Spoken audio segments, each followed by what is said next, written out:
ಮೈಸೂರು ಜಿಲ್ಲೆಯಲ್ಲಿ ಇತ್ತೀಚೆಗೆ ಹೆಚ್ಚುತ್ತಿರುವ ಮಾನವ ಪ್ರಾಣಿ ಸಂಘರ್ಷಕ್ಕೆ ಸಂಬಂಧಪಟ್ಟಂತೆ ಇಂದು ಮುಖ್ಯಮಂತ್ರಿಗಳು ಮೈಸೂರಿನ ಜಿಲ್ಲಾ ಪಂಚಾಯತ್ ಸಭಾಂಗಣದಲ್ಲಿ ನಡೆದ ಕೆಡಿಪಿ ಸಭೆಯಲ್ಲಿ ಮಾತನಾಡಿದರು. ಕಾಡು ಪ್ರಾಣಿ ಮತ್ತು ಮಾನವ ಸಂಘರ್ಷ ತಪ್ಪಿಸಲು ಶೀಘ್ರದಲ್ಲೇ ಪ್ರತ್ಯೇಕವಾದ ಸಭೆ ಕರೆಯುತ್ತಿದ್ದೇವೆ. ಸಭೆಗೆ ಸಮಗ್ರ ಮಾಹಿತಿ ಮತ್ತು ಪರಿಹಾರದ ಬಗ್ಗೆ ಅಧ್ಯಯನ ನಡೆಸಿ ಪೂರ್ತಿ ಸಿದ್ಧತೆಯೊಂದಿಗೆ ಹಾಜರಾಗಬೇಕು ಎಂದು ಅಧಿಕಾರಿಗಳಿಗೆ ಸಿಎಂ ತಿಳಿಸಿದರು. ಹಾಡಿಗಳಿಗೆ ಕುಡಿಯುವ ನೀರು, ವಿದ್ಯುತ್ ಸಮರ್ಪಕವಾಗಿ ಆಗುತ್ತಿದೆಯೇ ಎಂದು ಪ್ರಶ್ನಿಸಿದ ಮುಖ್ಯಮಂತ್ರಿಗಳು, ಹಾಡಿಗಳು ಹಾಗೂ ಅರಣ್ಯವಾಸಿಗಳ ವಿಚಾರದಲ್ಲಿ ಅಂತಃಕರಣದಿಂದ ವರ್ತಿಸಿ ಎಂದು ಸೂಚನೆ ನೀಡಿದರು.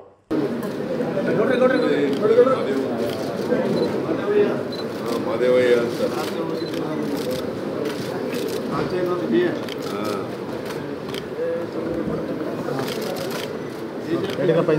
ತಗೊಂಡು ಹೊಟ್ಟೋಗ್ಬಿಡ್ತೀವಿ ಸರ್. ಹಿಂದೆ ನಡೀರಪ್ಪ, ಆಯ್ತು.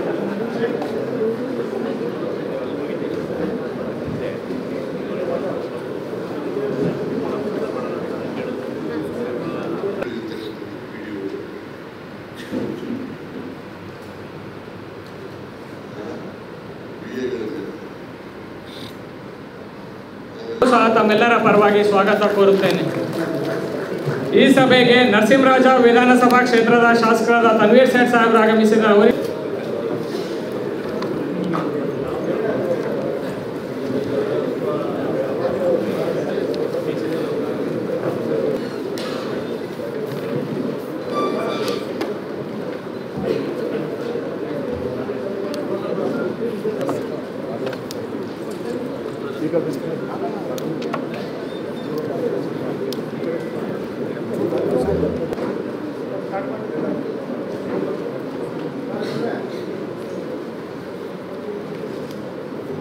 ಸರ್ಕಾರ ಅಂದರೆ ಜನರ ಟ್ರಸ್ಟ್, ಜನರ ಪರವಾಗಿ ಕೆಲಸ ಮಾಡಬೇಕು. ಹೆಂಗೆ ನಿಮಗೆ ಅಧಿಕಾರಿಗಳನ್ನ ನೀವು ಫಿಲಪ್ ಮಾಡ್ತೀರಿ,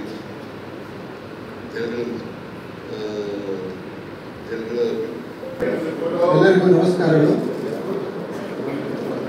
ಇಂದಿನ ಪ್ರಗತಿ ಪರಿಶೀಲನಾ ಸಭೆಯನ್ನು ನಾಡಗೀತೆಯೊಂದಿಗೆ ಪ್ರಾರಂಭಿಸಲಾಗುತ್ತದೆ. ನಗರ ವಿಧಾನಸಭಾ ಕ್ಷೇತ್ರದ ಶಾಸಕರಾದ ರವಿಶಂಕರ್ ಅವರು ಆಗಮಿಸಿದ್ದು ಅವರಿಗೂ ಸಹ ತಮ್ಮೆಲ್ಲರ ಪರವಾಗಿ ಸ್ವಾಗತ ಕೋರುತ್ತೇನೆ. ಚಾಮರಾಜ ವಿಧಾನಸಭಾ ಕ್ಷೇತ್ರದ ಶಾಸಕ ಧ್ರುವನಾರಾಯಣರು ಆಗಮಿಸಿದ್ದಾರೆ, ಅವರಿಗೂ ಸಹ ತಮ್ಮೆಲ್ಲರ ಪರವಾಗಿ ಸ್ವಾಗತ ಕೋರುತ್ತೇನೆ. ಕೃಷ್ಣರಾಜ ವಿಧಾನಸಭಾ ಕ್ಷೇತ್ರದ ಶಾಸಕರಾದ ಶ್ರೀವತ್ಸ ಎಂ ಮಹಾದೇವನವರು ನಿರ್ದೇಶಕರು ಬ್ಯಾಂಕ್ರವರು ಸಹ ಆಗಮಿಸಿದ್ದಾರೆ, ಅವರಿಗೂ ಸಹ ತಮ್ಮೆಲ್ಲರ ಪರವಾಗಿ ಸ್ವಾಗತ ಕೋರುತ್ತೇನೆ. ಅದೇ ರೀತಿ ಶ್ರೀ ಮೊಹಮ್ಮದ್ ಆಮೇಲೆ ರೆವಿನ್ಯೂ ಇಲಾಖೆಯಲ್ಲಿ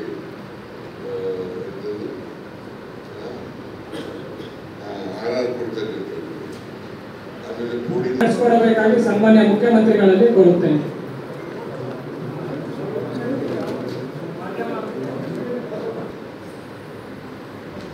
ಜನಗಳ ಕೆಲಸ ಈಗ ಸಿಇಒ ಇದ್ದಾರೆ, ಡಿಸಿ ಇದ್ದಾರೆ, ಪೊಲೀಸ್ ಆಮೇಲೆ ಸರ್ವೆ ಮಾಡಿಲ್ಲ.